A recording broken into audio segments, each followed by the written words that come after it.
Declaro aberta a sessão do dia 22 de maio de 2018 da Egrégia Terceira Turma do Colégio Tribunal Regional do Trabalho da Terceira Região. Cumprimento, em primeiro lugar, os meus pares, a ilustre representante do Ministério Público, aos senhores advogados e senhoras advogadas presentes, os estagiários e estudantes de direito que acaso estejam no local e aos ilustres servidores dessa casa. Em primeiro lugar, gostaria de pôr em votação a audiência, a ata da sessão próxima passada. Todos de acordo, considero a mesma aprovada. Vou pedir algum registro a ser feito antes da audiência, da sessão. Então, vou pedir à ilustre secretária para que faça o pregão dos processos, observando a preferência regimental.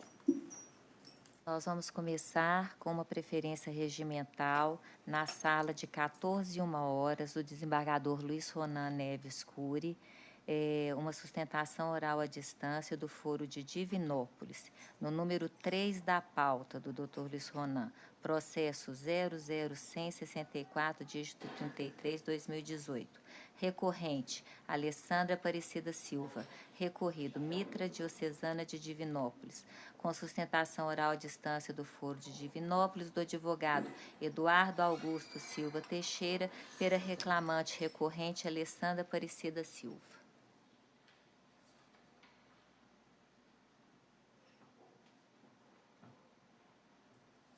Doutor, está nos ouvindo? Excelência, estou ouvindo agora porque estava tendo um problema técnico aqui. Pois não. E agora que o som foi aberto. Pois não. Nós acabamos de apregoar o seu processo, tá? E vou pedir ao doutor Luiz Ronan que leia, por gentileza, a conclusão do voto, para orientar Vossa Excelência na sustentação oral, ok? Excelência, só justificar que eu estou sem a toga pelo fato de que as que existem aqui no tribunal estão sendo usadas. Pois não, doutor. Em caráter excepcional, nós vamos aceitar. Doutor Luiz Ronan, por gentileza, para a leitura da conclusão do voto.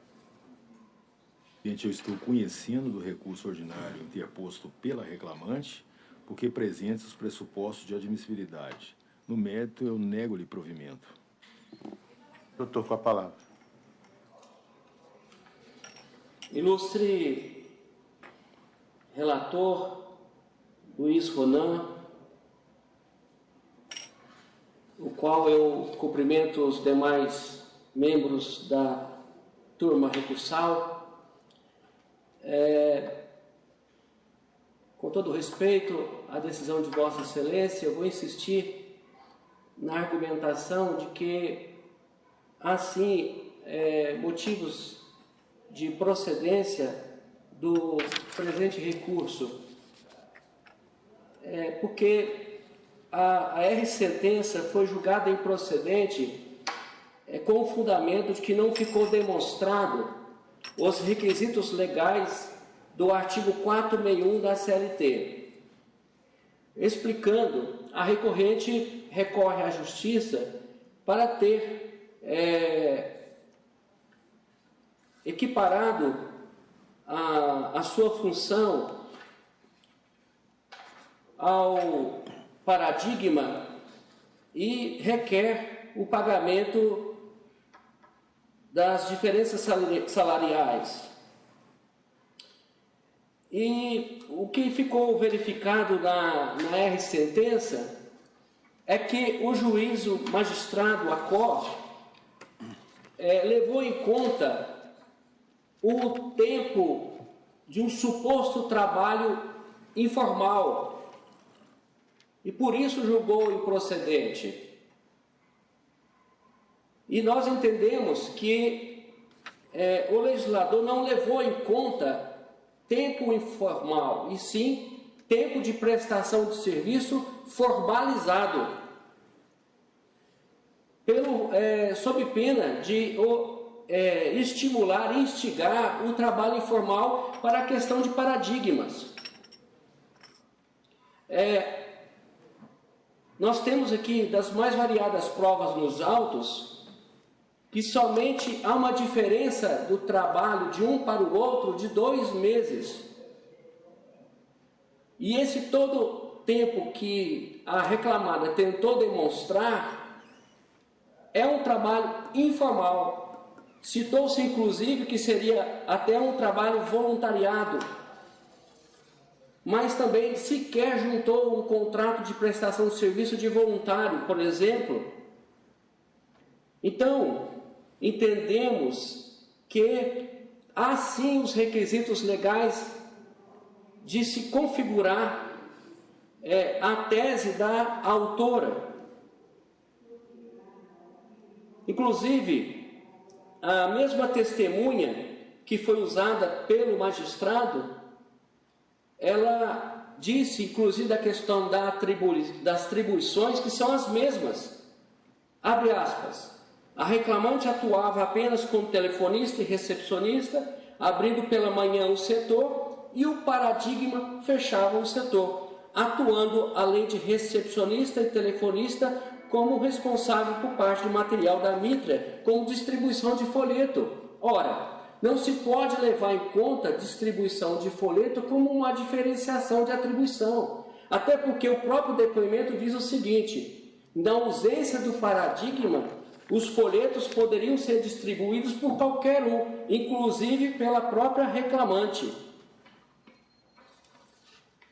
Extraem que a paragonada e o paradigma têm a mesma perfeição técnica entre os serviços prestados.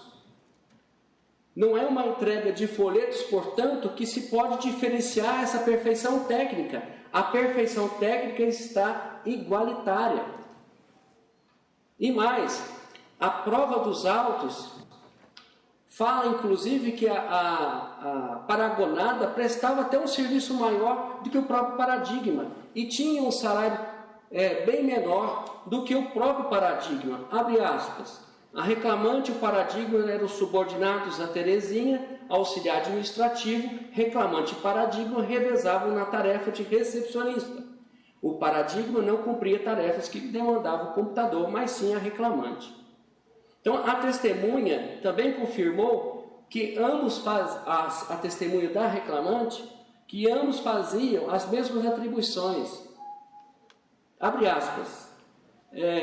A depoente frequentava o local há 1 ano e pouco mais, e já viu o senhor na recepção onde trabalhava a reclamante, acreditando que era o senhor Raimundo, que é o paradigma.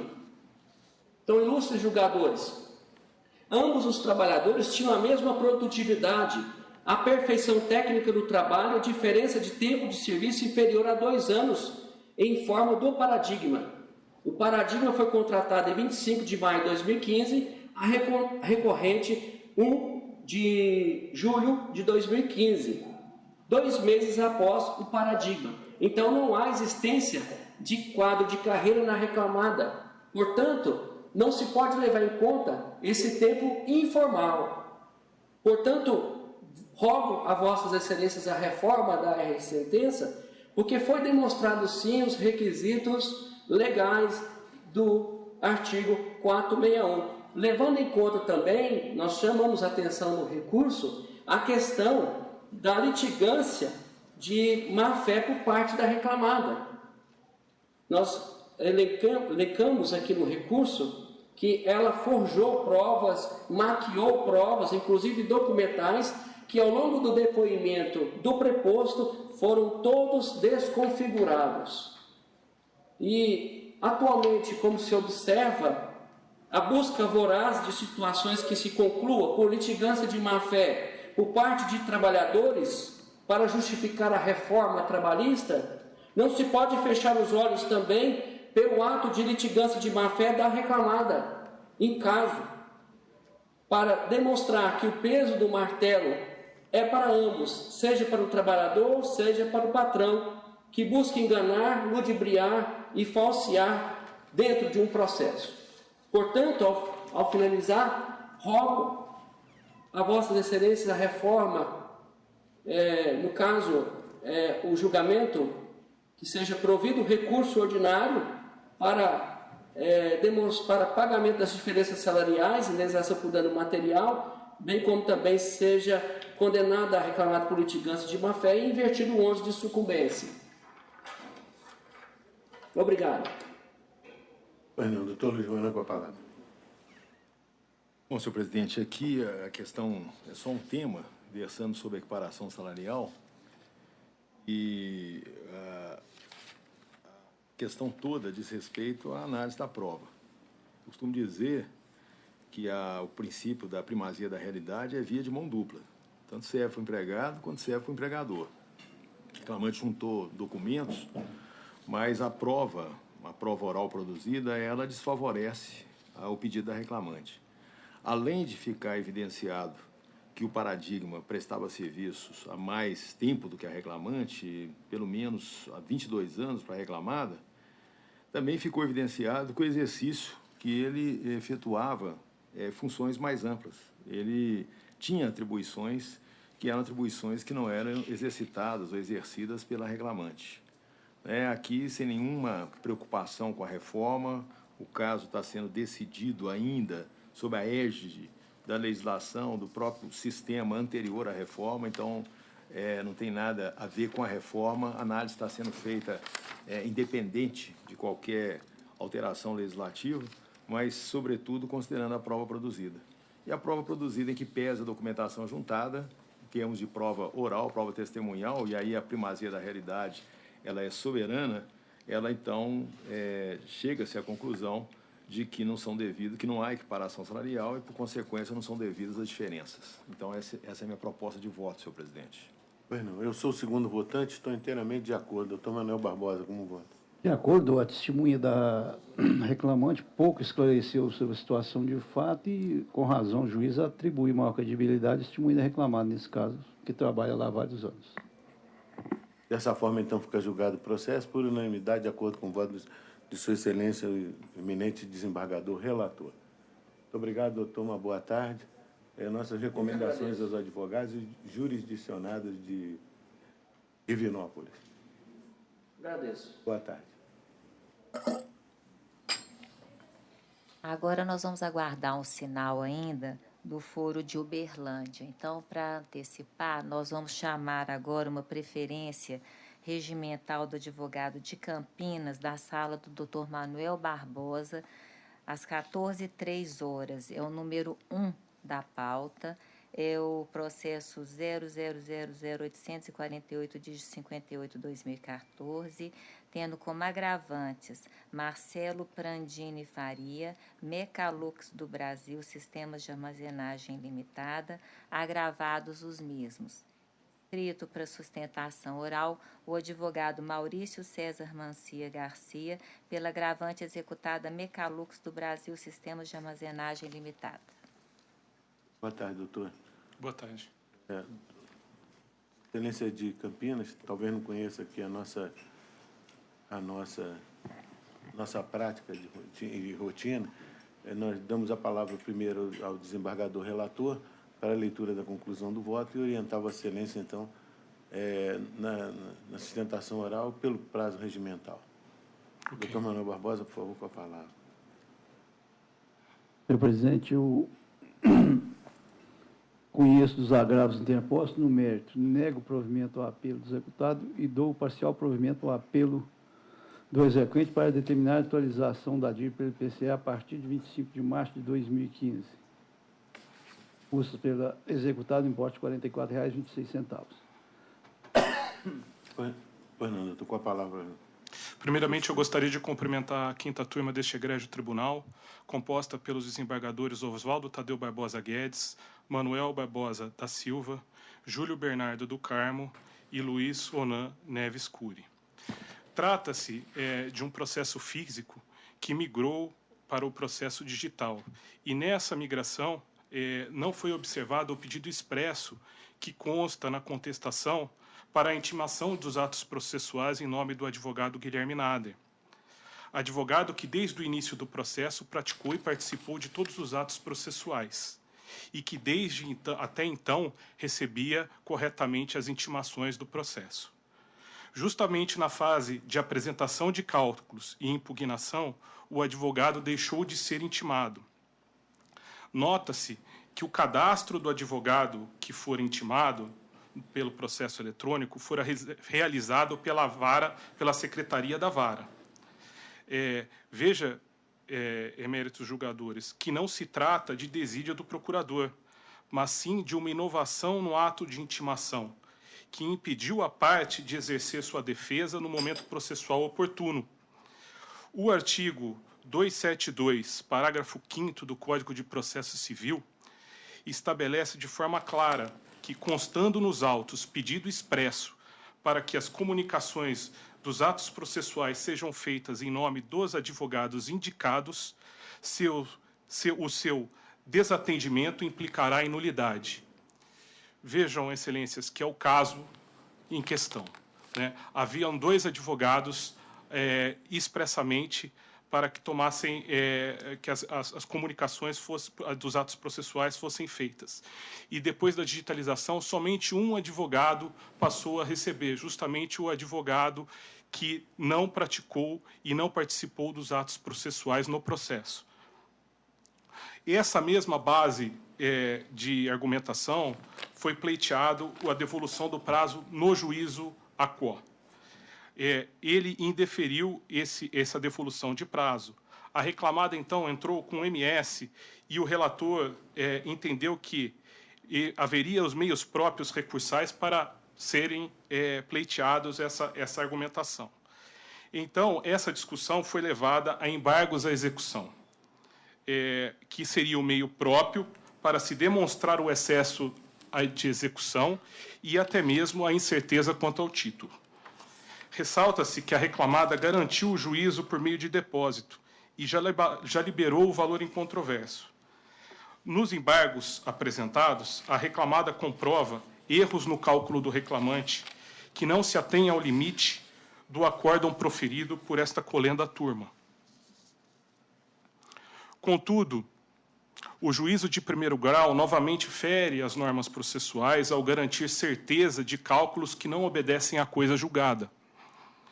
Ainda em situação de execução, o reclamante requer a aplicação de uma correção pelo IPCA, sem que essa conste no pedido da inicial ou até mesmo em fase recursal, novamente ferindo a coisa julgada.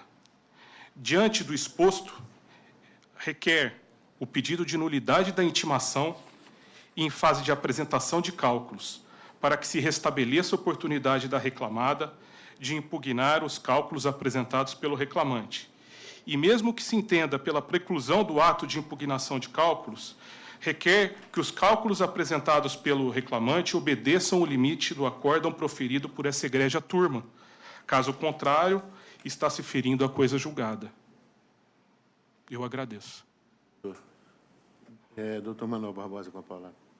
Senhor presidente, eu registro o recebimento memorial, o doutor teve no gabinete, levou pessoalmente, explicou a situação, mas o processo aqui tem no pedido de intimação, não foi feito exclusivamente em nome do doutor Guilherme Nardi. Consta expressamente aqui no processo, em nome de Guilherme Nardi e Felipe Luiz Baliane Barreto Carvalho.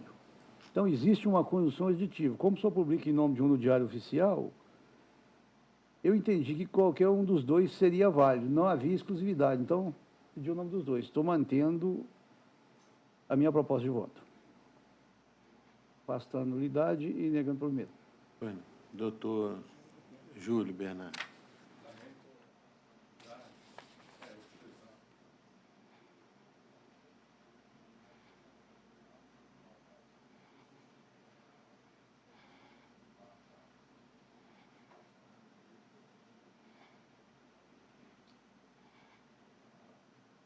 Doutor Luiz Rona. Senhor presidente, pelas mesmas razões, aqui a indicação, a presença dos 2 advogados, sendo um deles intimado, estaria sanada eventual nulidade e, nesse caso, não haveria prejuízo, não há prejuízo. Na questão de fundo, aqui tem a ver também com a questão dos cálculos da conta apresentada, não manifestou, não tem como deixar de reconhecer ou declarar a preclusão. Então, nesse caso aqui, a aplicação do artigo 879, o voto, eu acompanho o voto do eminente relator. Agradeço ao doutor pela apresentação de memorial no meu gabinete, mas, infelizmente, eu não voto nesse processo. E, dessa forma, então, fica julgado o processo de acordo com o voto do eminente desembargador relator por unanimidade.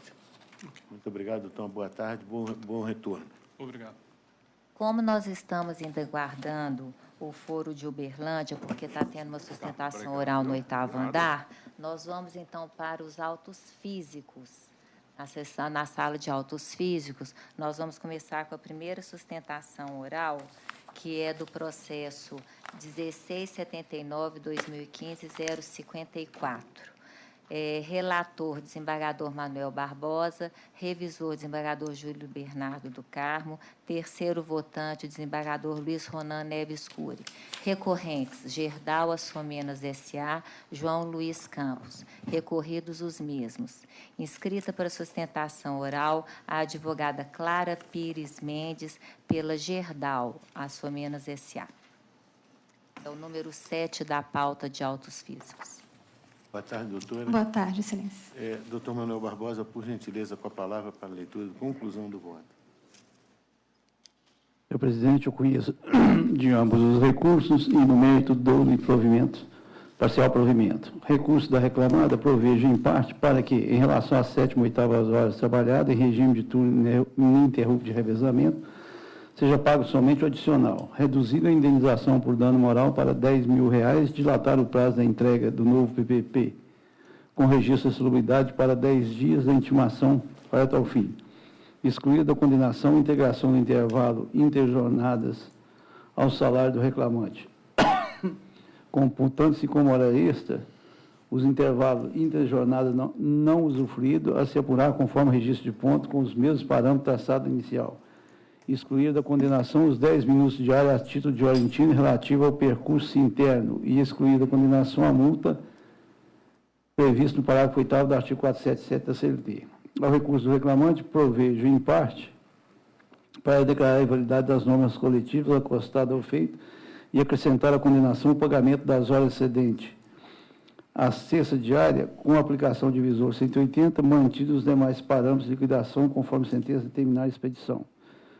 De ofício competente nos termos do artigo 35 da Lei Complementar 3579 e artigo 631 do CLT. Reduz o valor da condenação para R$70.000 com custo de esporte no importe de R$1.400, facultando a reclamada a requerer a devolução do excesso recolhido perante a autoridade arrecadadora. Essa é a minha proposta. Pois não, doutora, com a palavra. Excelências, boa tarde. Preliminarmente, no recurso da recorrente, nós arguímos uma nulidade de decisão, uma vez que o reclamante havia embargado a decisão e o juízo de piso deu efeito modificativo à condenação anteriormente proferida, sem vista desses embargos de declaração à recorrente. Nós, então, arguímos na nulidade dessa decisão porque ela viola a previsão do artigo 897-A, parágrafo 2º da CLT, no sentido de que a parte contrária deve ser intimada para se manifestar a respeito dos embargos de declaração. Na mesma forma, o entendimento da OJ 142 da SDI. Assim, restaram violados o artigo 897-A, parágrafo 2º, OJ 142, bem como a previsão do artigo 5º, contraditório, ampla defesa e devido processo legal. Nesse sentido, houve o pedido da recorrente para que fosse dado provimento a recurso, declarando a nulidade da decisão com o retorno dos autos à origem. Em relação aos minutos residuais, foi deferido ao reclamante 30 minutos residuais, considerando que ele chegava mais cedo para a troca do turno. Ocorre, excelência, que no depoimento pessoal do recorrido, que não foi avaliado pelo juiz de piso, ele confessou que lançava as horas extras no sistema de ponto. Então, considerando essa confissão, a recorrente entende que não há que se falar em deferimento de 30 minutos, pela chegada anterior do reclamante ao serviço para a troca do turno. Mas, ainda que se desconsiderasse essa confissão, a prova dos autos vai contra essa condenação. A única testemunha ouvida, a rogo do recorrido, afirmou que autor e depoente chegavam 5 minutos antes do horário contratual para repassar o turno.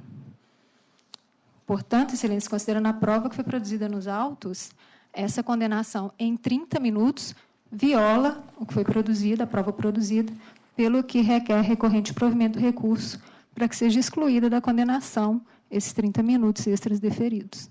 Obrigada. Doutor Manuel Barbosa. Senhor presidente, eu estou verificando o voto aqui, eu não analisei a questão da nulidade. Vou pedir adiamento para a próxima sessão, vou olhar isso semana. Pois não. Doutor, então, o doutor Manuel Barbosa irá reexaminar o processo e Vossa Excelência, então, já fica comunicada que o processo será julgado aos inteiros na próxima sessão. Obrigada, Excelência. Obrigado, uma boa tarde para a senhora. Uberlândia conectou, mas o advogado não está ali. Acho que voltou. Então, vamos agora voltar no última preferência regimental de PJE, na sala do desembargador Oswaldo Tadeu Barbosa Guedes, a sala de 14h02. O processo é o número 5 da pauta. É o processo número 0010-745, dígito 45-2016. Recorrente Secosud Brasil Comercial Limitado. Recorridos MV Serviços e Cobrança Limitada e Sirlene Afonso Vargas. Com sustentação oral à distância do Foro de Uberlândia, do advogado Divino Donizete Romão Júnior, pela segunda reclamada recorrente Secosud Brasil Comercial Limitada. Boa tarde, doutor. Está nos ouvindo? Sim, Excelência. Escutando perfeitamente, também o vídeo também está bom. Bueno, eu vou passar direto à conclusão. Vossa Excelência, então, tem um tempo regimental, se achar necessário. Eu estou conhecendo o recurso ordinário interposto pela segunda reclamada, porque preenchidos os requisitos legais de admissibilidade. E, no mérito, estou dando provimento ao recurso para excluir da condenação subsidiária que lhe for imputado, ficando prejudicada, por conseguinte, a análise dos demais tópicos. É como voto. Vossa Excelência tem a palavra. Gostaria de saber se os demais embargadores seguiram o voto do relator. Pois não, doutor. Eu vou colher os votos e Vossa Excelência tem garantida a manifestação em caso de voto divergente.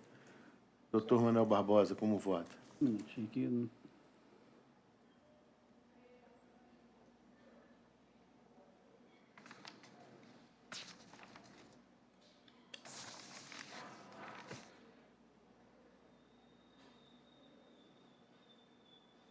De acordo, não tem nenhuma divergência. Doutor Júlio. Também.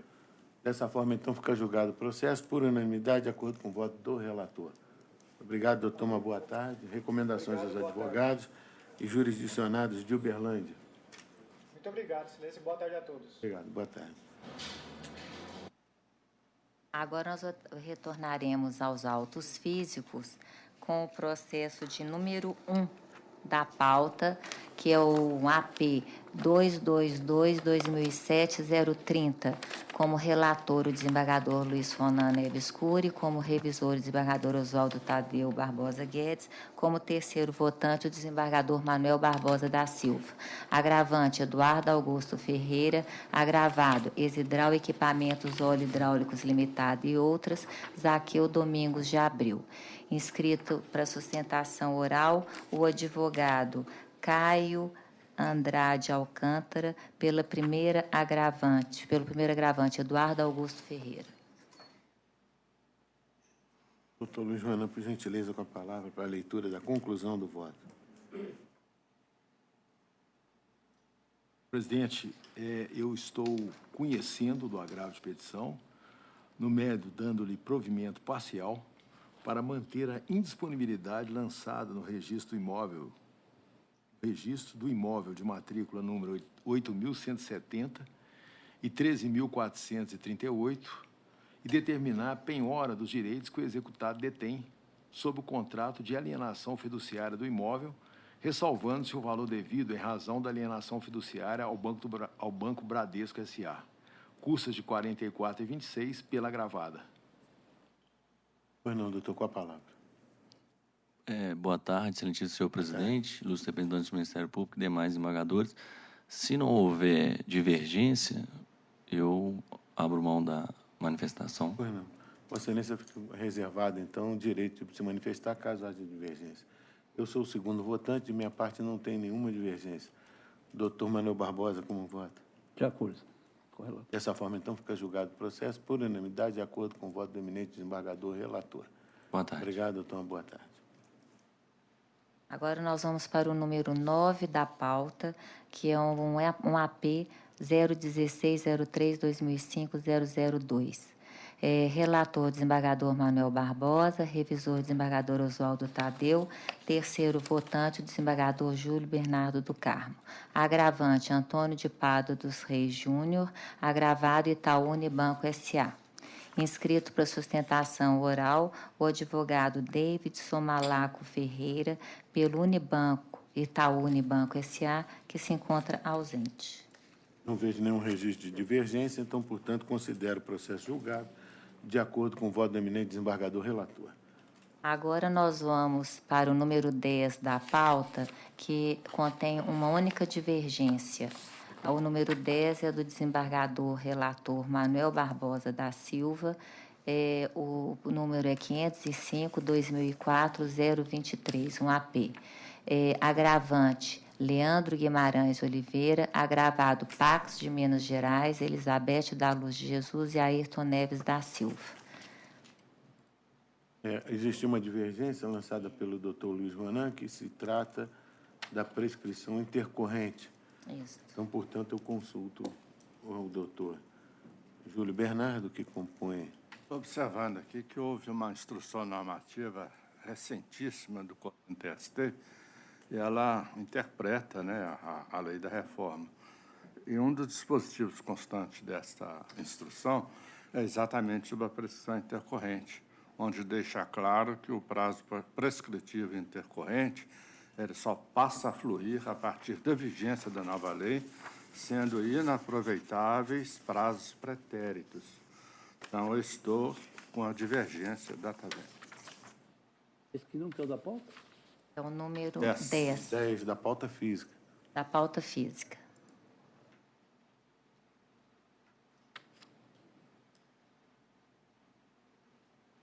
Aquele caso da prescrição intercorrente, que Vossa Excelência, antes mesmo Eu vou aderir à divergência, vou adequar, que eu já fiz um outro voto nesse sentido. Eu até citei uma jurisprudência do TST, no outro voto que eu fiz, acho que na próxima.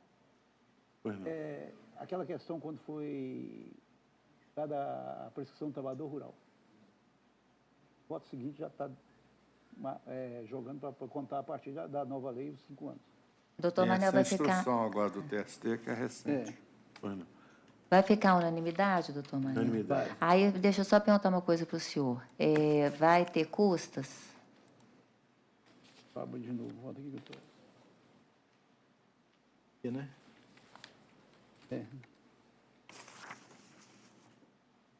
Acho que não, né, doutor Manuel? Não, custo pelo executado. O exequente é que está pedindo e ganhou. De qualquer jeito, ganha para executado. Custos pela executada ex-lege, né, que é o valor previsto na 44 e 25. Custas 44, não sei. pela executada, né? Não sei. Nos demais processos físicos, não vejo nenhum lançamento de anotação ou de divergência, então, portanto, considero todos julgados de acordo com o voto dos eminentes desembargadores relatores, por unanimidade. Passar agora os processos físicos e dando por encerrados os processos. Agora nós vamos, então, para a pauta normal, na sala de 14 horas, o doutor Júlio Bernardo do Carmo. 14 horas. O primeiro processo, a advogada, ela se encontra no 8º andar e pediu para que esperasse. Então, eu vou chamar o número 11 da pauta, que é o processo 11.519, dígito 60, 2017. Recorrente Pascoal de Souza Ferraro, recorrido Itaú Unibanco S.A. Inscritos para sustentação oral, o advogado Humberto Marcial Fonseca, pela reclamante recorrente Pascoal de Souza Ferraro, que se encontra ausente. Falta de... Doutor Júlio Bernardo, às 14 horas, o número 11 da pauta. 11 da pauta. Tem duas opções. Todos os doutor Luiz Ronan e doutor Oswaldo Tadeu se encontram com a segunda opção. Tem sustentação, não, né? Não, senhor. Ausente os advogados. A rigor estaria com a primeira, mas havendo maioria na segunda, eu em campo, e como já está pronta a segunda, também fica unânime a segunda. Pois não. Então, dessa forma, fica julgado o processo, de acordo com a segunda opção apresentada, por unanimidade, de acordo com o voto do eminente desembargador relator. Agora a gente espera a votação. advogada. Vamos passar, depois, quando ela chegar, a gente retorna. Vamos agora para a sala de 14h01 horas, do desembargador Luiz Ronan Neves Cury.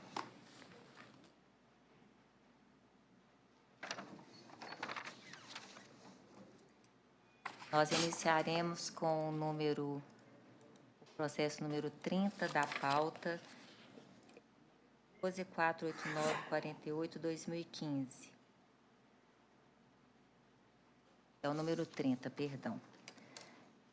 Recorrente Via Varejo S.A., recorrida Geralda César Batista. Inscrito para sustentação oral, advogado Renato Luiz Alves Léo, pelo reclamante recorrido Geraldo César Batista, que se encontra ausente.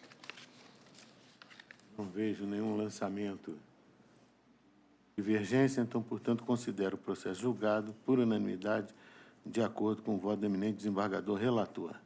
Próximo, por favor. Agora nós vamos para o número 10 da pauta. É um RO 10456, dígito 44. Recorrente Giovana Pádua Lima Lage, recorrido Telemar Norte Leste S.A. Inscrito para sustentação oral, advogado Wellington Monte Carlo Cavalhais, pela reclamada recorrida, que se encontra ausente. Também não vejo nenhum lançamento de divergência nem anotação, portanto, considero o processo julgado de acordo com o voto do eminente desembargador relator. O próximo, por favor. Agora nós vamos para o número 21 da pauta, que é o processo 11.498, dígito 82, 2017. Recorrentes: Marceli da Costa Afonso Maia, Itaúne Banco S.A. Recorridos os mesmos. Inscrita para sustentação oral, a advogada Marcela Rocha de Oliveira, pela reclamante recorrente Marceli da Costa Afonso Maia. Boa tarde, doutora. Boa tarde. Doutor Luiz Ronan, por gentileza, para a leitura da conclusão do voto.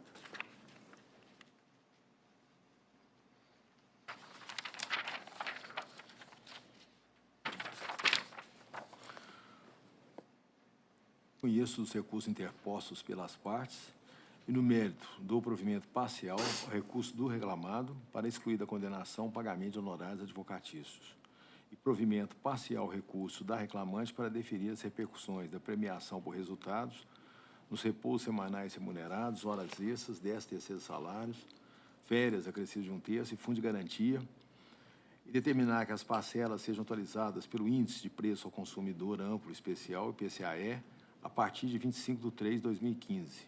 Mantém o valor da condenação porque é ainda compatível. Declaro que as repercussões da premiação por resultados nas férias vencidas acrescidas de 1/3 e no fundo de garantia possuem natureza indenizatória. Só estou alertando a Secretaria para observar o pedido formulado pelo advogado reclamado no recurso ordinário, a folha 1147. Essa é a minha proposta. Pois não, doutora, com a palavra para... Boa tarde a todos. Primeiramente, eu reitero os termos do recurso. Vou chamar a atenção só quanto ao tópico de horas extras decorrentes das reuniões e treinamentos. A doutora juíza Acó, ela deu improcedência quanto a esse pedido de horas extras referente ao deslocamento para treinamentos e reuniões, por entender que a autora não se desincumbiu do ônus de provar que essas reuniões, esses deslocamentos, se davam fora da jornada. Ocorre, doutos julgadores, que a autora, no caso, ela trabalhava na agência de Delfinópolis e a testemunha ouvida a rogo dela, uma das testemunhas, a senhora Luciene Ávila Bastos, comprovou, sim, que esses deslocamentos eles se davam, tanto ida quanto retorno, fora do horário de expediente. Peço vênia para ler o trecho do depoimento dessa testemunha, a senhora Luciene Ávila Bastos, nesse aspecto. Que o depoente já participou de cursos e treinamentos com a reclamante, em Varginha e Poços de Caldas, que isso ocorria normalmente de 2 em 2 meses ou de 3 em 3 meses, que o deslocamento para participação em cursos e treinamentos se dava fora do horário de expediente. Por isso, eu peço que reconsiderem esse tópico, uma vez que houve, sim, a prova quanto ao horário de deslocamento que não se incluía dentro da jornada da autora. No mais, eu reitero os termos do recurso. Pois não, doutora. Doutor Luiz Ronan, por favor, com a palavra. Aqui, esse pedido de horas extras se refere realmente à participação em reuniões em outras cidades, por convocação ou mesmo por determinação convocação ou determinação do reclamado. Eu estou aqui, senhor presidente, dizendo que ela não se desincumbiu do ônus de comprovar que permanecia à disposição do empregador. Essa testemunha, ela disse que ela, depoente, já participou de cursos e treinamentos com a reclamante, Varginha e Poços de Caldas, que isso ocorria normalmente de 2 em 2 meses ou 3 em 3 meses, que o deslocamento para a participação em cursos e treinamentos se dava fora do expediente. Quer dizer, ela relata uma situação dela e diz que trabalhava com a reclamante, mas eu aqui estou mantendo a decisão por entender que aqui não havia esse tempo à disposição, esse tempo extra à disposição do empregador nessas ocasiões. Porque quando se faz uma reunião fora, né, é claro que não está dentro lá do horário e do local onde o expediente é cumprido. Mas não significa necessariamente que haja horário além do horário, vamos dizer assim, do expediente, o horário de trabalho. Estou aqui entendendo que não há hora extra nesse caso, estou negando o provimento. Eu sou o segundo votante, estou inteiramente de acordo. Doutor Manuel Barbosa, por gentileza, como vota? Senhor presidente, eu, respeitosamente, eu fico vencido em relação ao IPCA a partir de 11 de 11 de 2007, início da vigência do parágrafo 7 do artigo 879 da CLT. Dessa forma, então, fica julgado o processo por unanimidade, de acordo com o voto do eminente relator, exceto no que diz respeito ao IPCA, em razão da divergência apresentada pelo doutor Manuel Barbosa. Obrigada, boa tarde. Muito obrigado, doutora. Uma boa tarde para a senhora.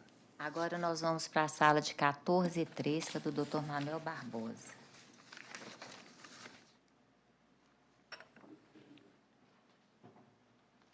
Nós vamos começar com o número 9 da pauta, que é o processo número 0010-439, dígito 52-2015. Recorrentes: Arlan Douglas da Silva Freitas, Drogaria Araújo S.A. Recorridos os mesmos. Inscrito para sustentação oral, o advogado Arthur de Paula Costa, pela reclamada recorrente Drogaria Araújo S.A. Doutor Manuel Barbosa, com a palavra, por gentileza.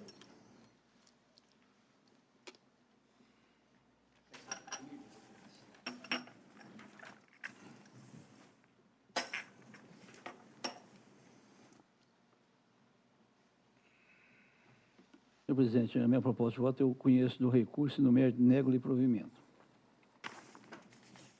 Pois não, doutor. Existe alguma divergência, excelência? Existe. Eu vou pedir para Vossa Excelência, então, aguardar o momento da apresentação da divergência para garantir a palavra a Vossa Excelência. Perfeito. Doutor Ronan, que é o autor da divergência, conforme nós já tínhamos combinado, é o doutor Júlio. Uhum. Que quando houver divergência, então nós ultrapassamos. O autor da divergência se manifesta primeiro. Pois não. A combinação. Pois não, doutor Ronan. Aqui, senhor presidente, eu estou entendendo que a hipótese de aplicação da tese prevalecente 19 do tribunal em relação ao adicional de insalubridade. A aplicação da injeção por 8 vezes ao mês, atividade que autoriza o pagamento adicional de insalubridade em grau médio. Então, eu estou dando provimento no recurso da reclamante para deferir o adicional de insalubridade, exatamente nos termos, me parece, da tese prevalecente 19. Então, é essa a minha divergência. Pois não. Doutor Júlio, como vota? Eu estou votando com a divergência porque a tese prevalecente 19, ela não desce ao detalhe de restringir o número de aplicação de injeções. Basta que o obreiro labore em farmácia ou drogaria aplicando as injeções para que faça jus à percepção do adendo de insalubridade. No caso aqui em grau médio. Então, eu estou votando com a divergência e dando aplicação realmente à tese prevalecente 19 do nosso egrégio TRT. Pois não, doutor, com a palavra, se quiser. Excelentíssimo desembargador presidente, egrégio turma, boa tarde. No que se refere a essa questão da insalubridade em específico, é importante salientar que o laudo pericial determinou o número de aplicações, né, que foram 8 no mês. Inclusive, o MM Juiz Acó, em primeira instância, ele menciona e ele mensura o tempo que o reclamante recorrente ficaria na aplicação desses injetáveis. Aqui, inclusive, eu chamo a atenção para o quesito 9 e para o quesito 6 do laudo pericial, em que o perito responde que, o primeiro questionamento, se existe a possibilidade de o sangue esguichar no aplicador, o perito menciona que é quase impossível a situação descrita por causa dos procedimentos ambulatórios adotados. E, numa outra situação, ele menciona, o reclamante mantinha contato habitual com pessoas enfermas? Não. Ele menciona que não existia esse contato habitual com pessoas enfermas. O anexo 14 da NR15 estabelece que o contato deve ser permanente. E aqui, nos autos, em específico, se tem a clara eventualidade dessa aplicação de injetáveis. A situação da tese prevalecente número 19, e aqui eu peço Vênia, inclusive, para ler ela, no que se refere ao resumo, diz que farmácias ou drogarias que disponibilizam o serviço de aplicação de medicamentos injetáveis enquadra-se no conceito de estabelecimento destinado a cuidados de saúde humanas, nos termos do anexo 14 da NR15. O que acontece? O anexo 14 da NR15 não existe o estabelecimento de drogarias e farmácias. No momento que a tese, através de uma uniformização jurisprudencial, inclui as drogarias, ela acaba por afrontar os dispostos no artigo 155, inciso 1, e 200, inciso 1 da CLT, que determina a competência para estipular os ambientes insalubres. Inclusive, a súmula 194 do STF menciona também nesse mesmo sentido. O que acontece? E aqui a gente precisa levar em consideração essa situação que é necessário ponderar. A situação de enquadramento das drogarias ou estabelecimentos destinados ao cuidado de saúde humana seria considerar que em drogarias se atenderiam pacientes portadores de doenças das diversos tipos, o que não acontece. As aplicações injetáveis, senhor presidente, eles são intramusculares, o risco, principalmente no caso em tela, que é eventual, ele é minimizado. É até interessante se houvesse, né, na pior das hipóteses, se houvesse mesmo um enquadramento, uma situação que salta aos olhos é que, se for considerada a drogaria, especialmente a drogaria Araújo, como um estabelecimento de saúde, a situação de saúde em Belo Horizonte melhoraria consideravelmente, também porque nós temos drogarias Araújo de esquina em esquina, né? Mas não se pode admitir essa situação justamente por isso. Por quê? Não existe essa inclusão do estabelecimento de drogarias e farmácias no anexo 14 da NR15. Dessa forma, que se sustenta e pede a reconsideração nos termos, inclusive, do voto do relator. Não, doutor Manuel Barbosa, mantém a proposta de voto? Mantenho a minha proposta. Então, vencido. Vencido, já. Também mantenho, porque eu entendo que a aplicação de estou fazendo adequação. Ela não caracteriza o contato eventual, e sim um contato intermitente. E relevante também que o perito tenha informado que não havia o contato com pessoas enfermas. Claro, porque, para o perito afirmar que a pessoa era enferma, teria que haver previamente a detecção da enfermidade.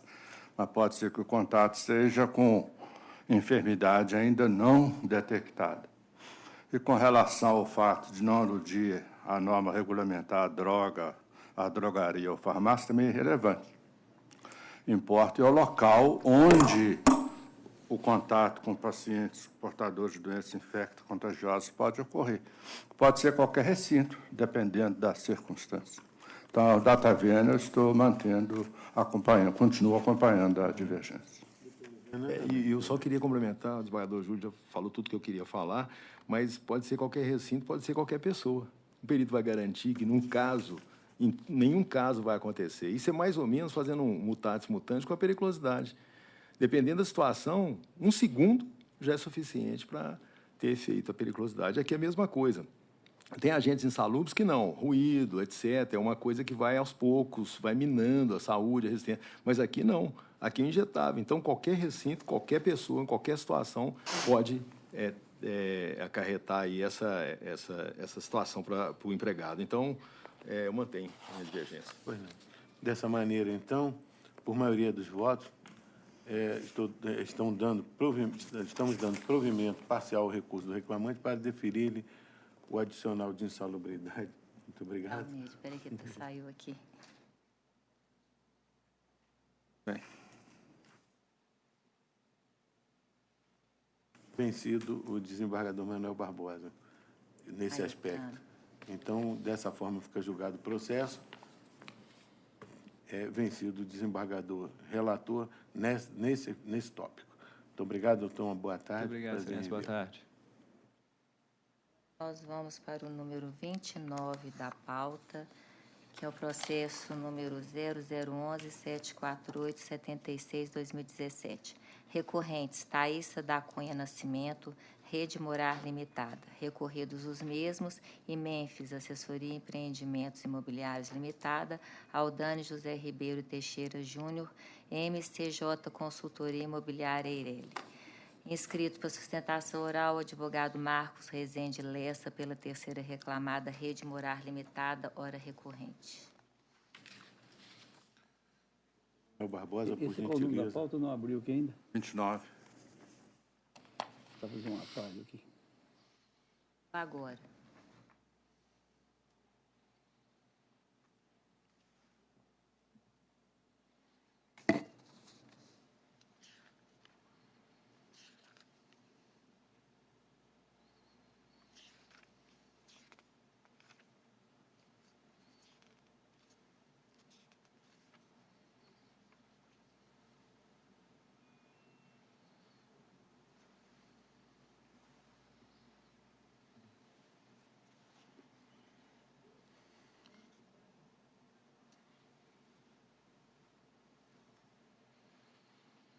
Presidente, eu conheço os recursos ordinários interpostos pelo terceiro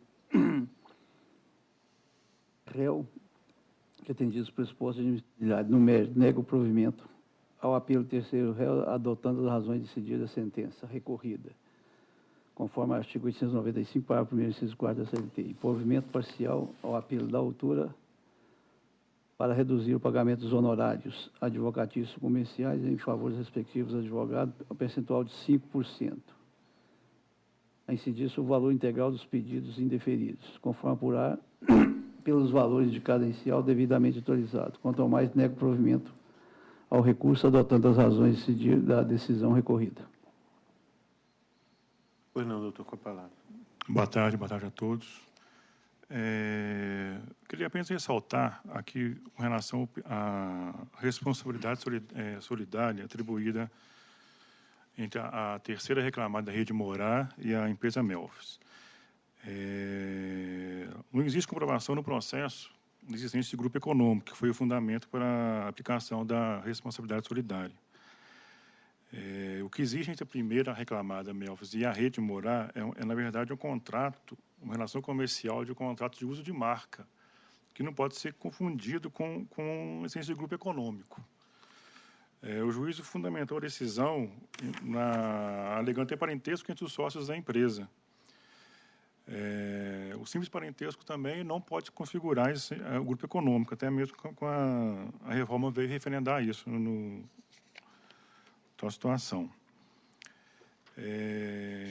Não existe comprovação também de prestação de serviços, porque a única prova produzida, teoricamente produzida, foi o depoimento da testemunha da reclamante, que afirmou que nunca esteve na rede morar, terceira reclamada.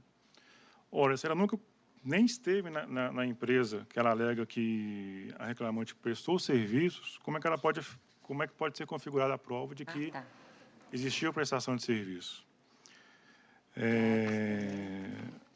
Não existe prova nos autos para elidir o contrato comercial que foi anexado ao processo. A reclamante também não impugnou esse contrato na sua impugnação. E a reclamada, a terceira reclamada, roga, então, pela data vênia, pela modificação do entendimento, tendo em vista a inexistência de prova do grupo econômico. Sem mais. Doutor Manuel Barbosa, com a palavra. A gente mantém a proposta, porque a questão não aplica à nova legislação, que esse contrato é anterior à lei. Mantém a proposta. A reforma trabalhista não se aplica ao caso aqui, né? A questão de direito material, só processual. Tem uma divergência do doutor Luiz Ronan, eu vou pedir que ele apresente, por gentileza. Mas, na verdade, é uma pequena divergência, é só a questão do beneficiário da justiça gratuita. Eu mantenho, igual o relator, mantenho a responsabilidade dele pelo pagamento dos honorários, mas suspendo a exigibilidade por força do artigo 791-A, parágrafo 4º da CLT. Doutor Júlio. Aqui está expresso no voto que a ação foi ajuizada em 18 de dezembro de 2017, após a entrada em vigor da Lei 13.467 de 2017. Então, acompanha a divergência, suspendendo a exigibilidade do pagamento pelo prazo estipulado no 791-A, parágrafo 4º da CLT. Doutor Manuel Barbosa, encampa. Eu vou encampar aqui.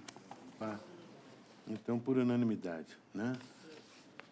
Dessa forma, então, fica julgado o processo, por unanimidade, de acordo com o voto do relator, encampando a divergência apresentada pelo doutor Luiz Ronan. Muito obrigado, doutor. Obrigado, boa tarde a todos. Prazer em revê-lo. Agora nós vamos para o número 3 da pauta. 10.166 de 55/2018. Recorrente Silene Ferreira da Silva, recorrida Ambev S.A. Inscrita para sustentação oral a advogada Ágata Gabsa Lopes pela reclamada recorrida.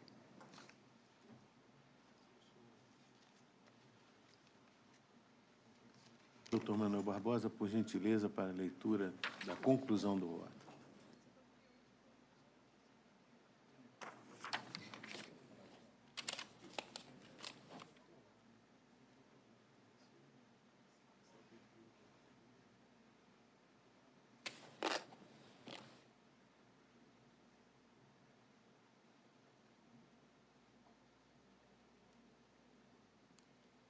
O 166, é o número 3.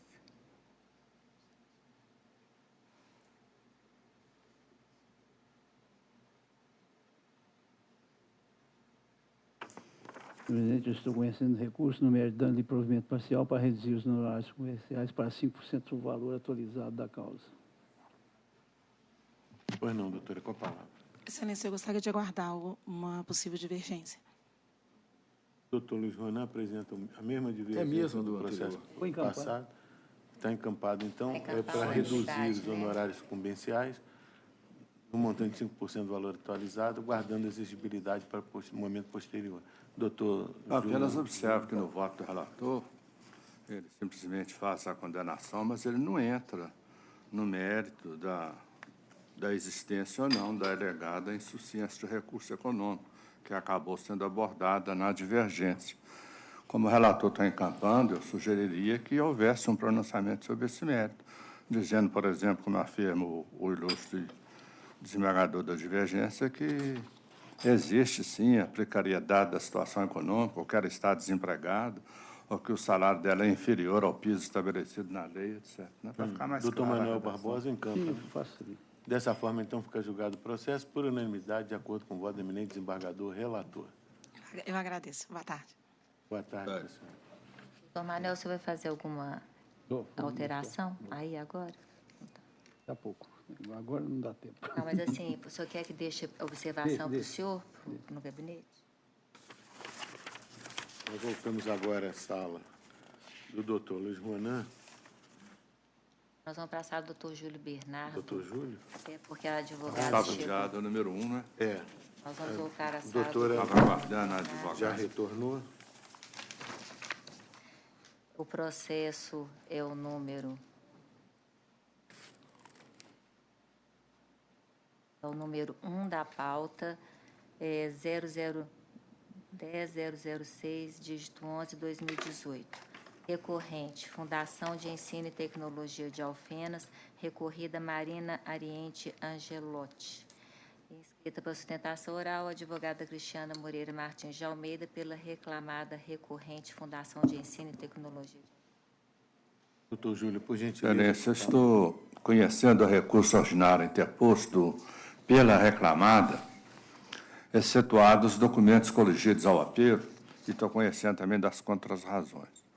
No mérito, estou dando provimento parcial para excluir da condenação o acréscimo de 50% incidente sobre o valor das horas prestadas em aulas excedentes à quarta, nas segundas-feiras, no período de 1º de janeiro até 16 de fevereiro de 2017, com os reflexos consectários deferidos, ficando, todavia, inalterado o valor da condenação, por ainda compatível. Doutora, com a palavra. Excelentíssimo desembargador presidente, em nome do qual eu cumprimento todos os demais componentes da turma e agradeço a gentileza de esperarem pelo término da sustentação oral perante a 6ª turma. O provimento já dado pelo desembargador relator atende parcialmente o recurso da reclamada, mas pede ela também que seja reavaliada a prova oral, que demonstrou que, com relação às diferenças salariais, a reclamante, no primeiro semestre de 2016, quando foi contratada, efetivamente trabalhou em 4 horas aulas, eram em substituição à professora Ana Maria Santana do Amaral, que estava em licença maternidade. Essa professora substituída, ela veio, prestou o seu depoimento e ainda afirmou que, quando terminou a licença maternidade, as aulas dela continuaram sendo ministradas pela reclamante. Em razão disso, pede à reclamada a aplicação do caput da cláusula 32ª, que diz que, em se tratando de substituição, não seria devida a indenização pela posterior redução das horas-aulas. Justiça. Pois não. Doutor Júlio, por gentileza. Se tratando de procedimentos sumaríssimos, com relação aos tópicos impugnados à tribuna, excelência, eu estou respeitosamente, conforme permissivo legal, mantendo intacta a outra decisão recorrida. Claro que adonando fundamentação convergente. Pois não. Doutor Luiz Ronan. Eu estou de acordo com o relator.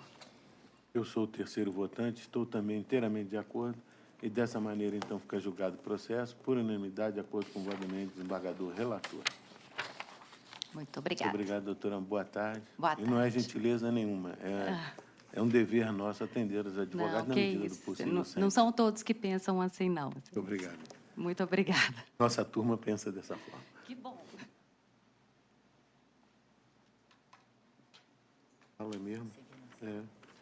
Então, agora nós vamos seguir na sala do doutor Júlio Bernardo para olhar agora as questões de divergência.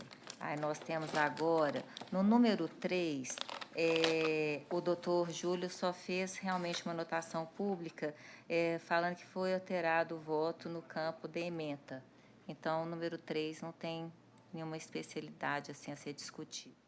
Número 9, aí temos opção sim. No número 9, temos 2 opções, sendo que o doutor Oswaldo Tadeu e o doutor Luiz Ronan optaram pela primeira opção. Então, prevalece a primeira opção. Primeira opção. Pois não, por unanimidade, então, prevalece a primeira opção. O número 10, agora, nós temos uma divergência do doutor Luiz Ronan.